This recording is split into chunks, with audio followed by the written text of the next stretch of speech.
اگر کوئی آدمی آپ پر سحر ہو گیا یہ کہتا ہے تو آپ اپنے آپ کو پیش کر سکتے ہیں اس کے پاس علاج کے لحاظ سے، لیکن شرط یہ ہے کہ وہ آپ کے ماں کا نام نہ پوچھے،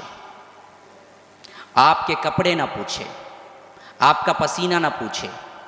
آپ کو مرغی یا آ کر اسی طرح کے کوئی اور جانور ذبح کرنے کے لیے نہ کہے، اور اسی طرح کیا ہے آپ کے لحاظ سے کوئی اور ایسی چیز آپ کے سامنے نہ پڑے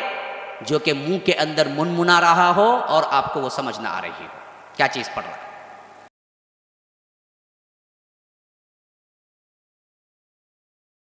تیسری چیز جو سب سے اہم سمجھنا ہے یہ کیا ہے؟ حرام ہے، حرام ہے، حرام ہے، کفر ہے۔ وما کفر سلیمان، کفر ہے۔ تو جنہوں نے بھی اس کو کرنے کا سیکھا وہ تو پکا کافر ہے۔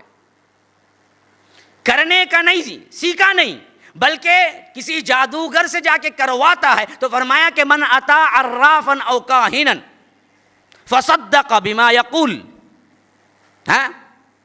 احمد کی روایت ہے، ابو ہریرہ کی روایت ہے، دو روایتیں ہیں یہ اس معاملے میں۔ فصدق بما یقول فقد کفر بما نزل علی محمد، جو کوئی کافر کے پاس گیا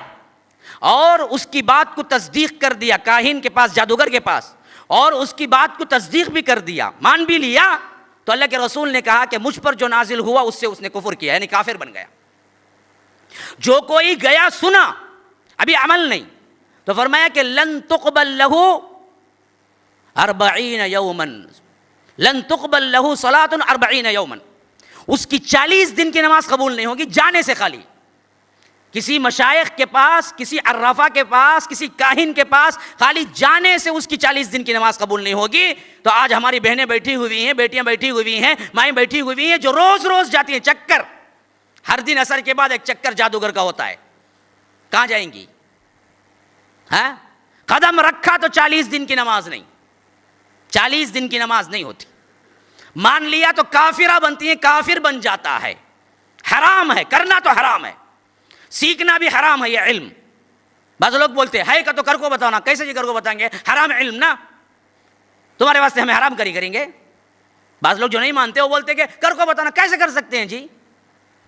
وہ تو حرام ہے، نہیں میرے پاس ہوتا نہیں، میرے پاس۔ ہم یہ نہیں کہتے کہ ہر پہ ہو جاتا ہے، ہم یہ کہتے ہیں کہ اس میں یہ پاور ہے، اللہ جب چاہتا ہے اسی پہ ہوتا ہے۔ اسی لیے صاف کنڈیشن آخری آیت میں بتا دیا گیا، وَمَا هُمْ بِضَارِّينَ بِهِ مِنْ أَحَدٍ إِلَّا بِإِذْنِ اللَّهِ، کوئی نقصان نہیں پہنچا سکتا اس جادو کے ذریعے سے مگر اللہ کے اذن کے ساتھ۔ اللہ کا اذن ہو تو ہوتا ہے بس، ورنہ تو نہیں ہوتا جادو بھی۔ جادو بھی اللہ کا اذن ہونا ہے۔ لیکن کوئی سیکھا وہ حرام سیکھا، کوئی کیا وہ حرام کاری کیا، شریعت ہوتی تو اسے قتل کی سزا ہوتی، اور کوئی گیا ہے جاتا ہے۔ اچھا آپ پوچھیں گے کہ بھائی کیسے ہم ڈیفرنٹ کریں، جادوگر ہے یا آ کر رقیہ پڑھنے والا ہے؟ دونوں ہے نا، علاج قرآن سے بھی ہے۔ کیونکہ وقت بس نہیں آ رہا، میں اس وجہ سے کیا ہے ٹاپک سمیٹ رہا ہوں، میرے پاس کم وقت ہے۔ تو ہم کہتے ہیں کہ دیکھو شرعی طور پر جو علاج اللہ اور اس کے رسول کی طرف سے ہم پر موجود ہے، جسے رقیہ کہتے ہیں، قرآن کی آیتوں کو پڑھ کے دم کرنا، احادیث کے دعاؤں کو پڑھ کے دم کرنا۔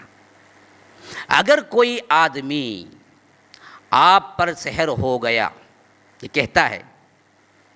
تو آپ اپنے آپ کو پیش کر سکتے ہیں اس کے پاس علاج کے لحاظ سے، لیکن شرط یہ ہے کہ وہ آپ کے ماں کا نام نہ پوچھے، آپ کے کپڑے نہ پوچھے، آپ کا پسینہ نہ پوچھے، آپ کو مرغی یا آ کر اسی طرح کے کوئی اور جانور ذبح کرنے کے لیے نہ کہے، اور اسی طرح کیا ہے آپ کے لحاظ سے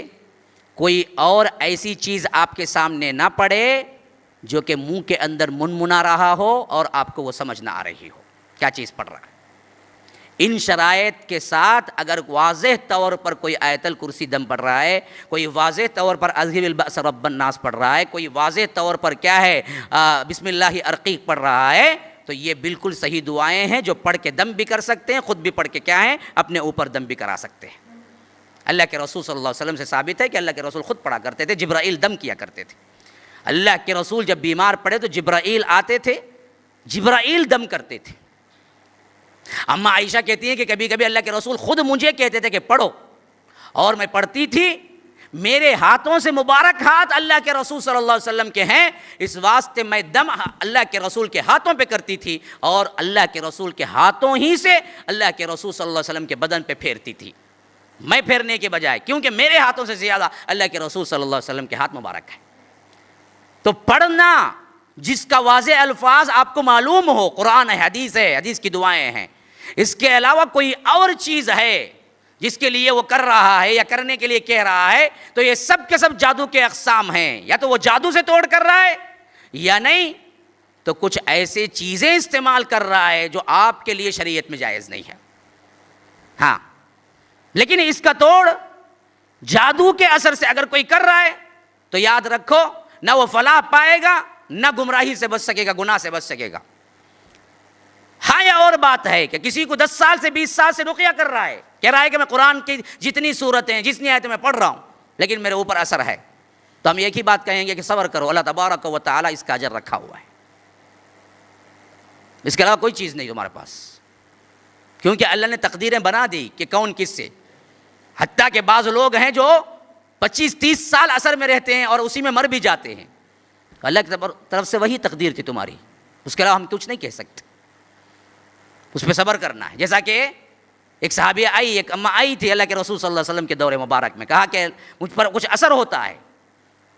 اور ایسی حالت میں کیا ہے، میں بہت زیادہ شرمندہ ہوتی ہوں، حتیٰ کہ میرے کپڑے کھل جاتے ہیں، سطر کھل جاتا ہے، آپ دعا کر دیجئے میں اس بیماری سے چھٹکارا پا لوں۔ تو اللہ کے رسول صلی اللہ علیہ وسلم نے کہا کہ ان صبرتی، اگر تم کیا صبر کرو گے، اسی پر رہو گی تو تمہارے لیے جنت ہے، نہیں تو میں دعا کر دیتا ہوں تم شفا یاب ہو جاؤ گی۔ تو وہ اللہ کی بندی ایسی تھی کہ کہا کہ اللہ کے رسول چلیے میں اس کو صبر کر لیتی ہوں، یہ مرض مجھ میں رہے کوئی مسئلہ نہیں، مجھے جنت مل جائے، لیکن آپ اتنی دعا کر دیجئے کہ میں اس حالت میں پہنچتوں، جب بھی مجھے کیا ہے اس طرح کی حالت اثرات ہوتے ہیں مجھ پر، تو اللہ کے رسول اتنا دعا کر دیجئے کہ میرا سطر نہ کھلے، مجھے شرمندگی سب سے زیادہ یہ ہوتی ہے کہ میرا سطر کھل جاتا ہے۔ تو اللہ کے رسول صلی اللہ علیہ وسلم نے کہا کہ ہاں، سطر کے لیے میں دعا کر دیتا ہوں کہ تمہارا سطر نہیں کھلے گا، بقیہ اسی حالت میں تم رہو گی، اس پر صبر کرو، اللہ جنت دے گا۔ اب کوئی موقع باقی نہیں رہ گیا کہ کوئی بندہ یہ کہے کہ بھائی ہم نے اثرات اور پورے دعائیں پوری چیزیں کر کے دیکھ لی، نہیں ہو رہا ہے، ہم جادوگر کے پاس، مشائخ کے پاس، فلاں کے پاس جاتے ہیں، حضرت بولے ذبح کرو میں کر دیتا ہوں، اب کوئی شانس نہیں رہ گیا۔ کیوں؟ صبر کرو گے تو جنت ہے، صبر کرو گے تو جنت ہے، اس میں کوئی شک نہیں۔ رقیہ سے اچھا ہو گیا، نہیں ہوا، کوئی گارنٹی نہیں ہے کہ رقیہ سے اچھا ہی ہو، اللہ تبارک و تعالیٰ تقدیر میں جو لکھا ہے وہی ہوگا، تقدیر میں جو لکھا ہے وہی ہوگا۔